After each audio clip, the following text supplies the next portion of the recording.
আলাইকুম ওয়া রাহমাতুল্লাহি ওয়া বারাকাতুহু। সম্মানিত দিনী ভাই ও বোনেরা, আজকে আমরা এই ভিডিওতে আলোচনা করব ইসলামের দৃষ্টিতে স্বপ্ন কাকে বলে, কত প্রকার ও কি কি বিস্তারিতভাবে। মনোযোগ সহকারে মূল আলোচনাটি শোনার জন্য অনুরোধ রইল। ইসলাম প্রচারের সাথে আমাদের চ্যানেলটি অবশ্যই সাবস্ক্রাইব করে পাশেই থাকবেন ইনশাআল্লাহ। আর কথা না বাড়িয়ে আমরা মূল আলোচনাতে চলে যাই। স্বপ্ন কাকে বলে? ঘুমান্ত অবস্থায় মানুষের অন্তরে যা প্রতিভাত হয় তাই স্বপ্ন। কোরআন ও হাদিসে স্বপ্নকে গুরুত্ব দেওয়া হয়েছে, বিশেষত সত্য স্বপ্নকে। পবিত্র কুরআনুল কারীমে সূরা ইউসুফে ইউসুফ আলাইহিস সালাতু ওয়াস সালামের স্বপ্ন বিস্তারিতভাবে আল্লাহ তাআলা বর্ণনা করেছেন।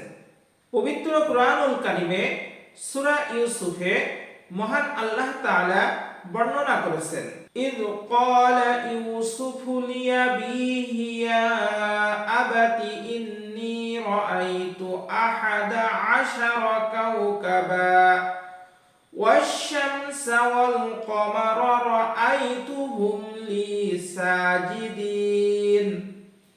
অর্থ: স্মরণ করো যখন ইউসুফ আলাইহিস সালাতু ওয়াস সালাম তার পিতাকে বলল, হে আমার পিতা, আমি স্বপ্নে 11টি গ্রহ, সূর্য, আমি তাদের আমাকে সেজদা করতে দেখেছি। ইসলামে স্বপ্নের প্রকারভেদ। ইসলামে স্বপ্নকে 3 ভাগে ভাগ করা হয়েছে: সত্য স্বপ্ন, শয়তানি স্বপ্ন এবং মানসিক প্রতিফলন। প্রিয় দর্শকবৃন্দ, এখন আমরা এই স্বপ্নের প্রকারভেদ নিয়ে আলোচনা করব। সত্য স্বপ্ন, এটি মহান আল্লাহর পক্ষ থেকে আসে। এতে সুসংবাদ বা সতর্ক বার্তা থাকে, স্বচ্ছ ও অর্থবহ হয়ে থাকে। হাদিসের রেফারেন্স: রাসূল আকরাম সাল্লাল্লাহু আলাইহি ওয়াসাল্লাম ইরশাদ করেছেন, সৎ স্বপ্ন বা সত্য স্বপ্ন আল্লাহর পক্ষ থেকে। সহিহ বুখারী হাদিস নাম্বার 7045, সহিহ মুসলিম হাদিস নাম্বার 2261। নবী সাল্লাল্লাহু আলাইহি ওয়াসাল্লাম আরো বলেছেন, নবুয়ত সমাপ্ত হওয়ার পর সুসংবাদ অর্থাৎ সৎ স্বপ্ন ছাড়া আর কিছুই অবশিষ্ট নেই। সহিহ বুখারী হাদিস নাম্বার 6499। শয়তানি স্বপ্ন।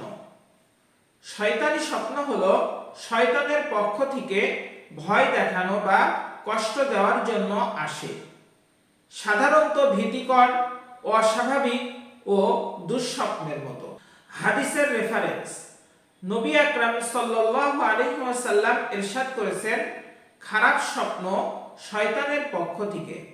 সহিহ বুখারী 3292 নম্বর হাদিস, সহিহ মুসলিম 2261 নম্বর হাদিস। যদি আমরা শয়তানের পক্ষ থেকে শয়তানি স্বপ্ন দেখি, তাহলে আমাদের কি করণীয়? নবী আকরাম সাল্লাল্লাহু আলাইহি ওয়াসাল্লাম বলেছেন যে আমরা কখনো যদি দুঃস্বপ্ন বা খারাপ স্বপ্ন দেখে থাকি, তাহলে আমাদের ঘুম ভাঙার সাথে সাথে ডান দিকে হালকা থুথু ফেলা 3 বার, আউযু বিল্লাহি মিনাশ শাইতানির রাজিম পাঠ করা। এই খারাপ স্বপ্ন অন্যকে না জানানো। প্রিয় দর্শকবৃন্দ, এখন আমরা আলোচনা করব স্বপ্নের 3 নম্বর বিষয়টি, যেটি হলো মানসিক প্রতিফলন। স্বপ্ন যে 3 প্রকার, তার শেষ প্রকার হলো মানসিক প্রতিফলন। মানুষের দৈনন্দিন চিন্তা, দুশ্চিন্তা বা অভ্যাসের প্রতিফলন। এটির ধর্মীয় কোনো মূল্য নেই।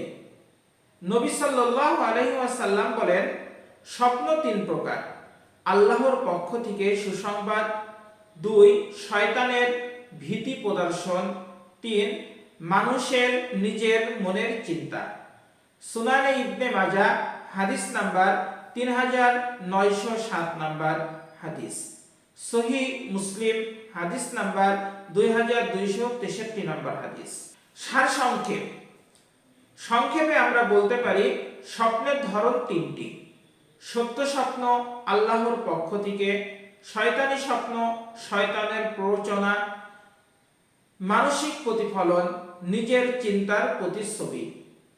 সম্মানিত দর্শকবৃন্দ, আমরা আলোচনা করলাম ইসলামের দৃষ্টিতে স্বপ্ন কাকে বলে, কত প্রকার ও কি কি এ সম্পর্কে। মহান রব্বুল আলামিন আমাদেরকে ভালো স্বপ্ন দেখার সৌভাগ্য দান করুন। দুঃস্বপ্ন থেকে আল্লাহ আমাদেরকে হেফাজত করুন। মানসিক প্রতিফলন যে স্বপ্নগুলোর মধ্যে ঘটে, সেই স্বপ্নগুলো যেন আমাদের অর্থবহ ভালো কিছু হয়, এই জন্য আল্লাহর কাছে আমরা কায়মন বাক্যে দোয়া করি। প্রিয় দর্শকবৃন্দ, আপনাদের সুস্বাস্থ্য ও মঙ্গল কামনা করে আজকের ভিডিও আমি এখানেই শেষ করছি। আল্লাহ হাফেজ।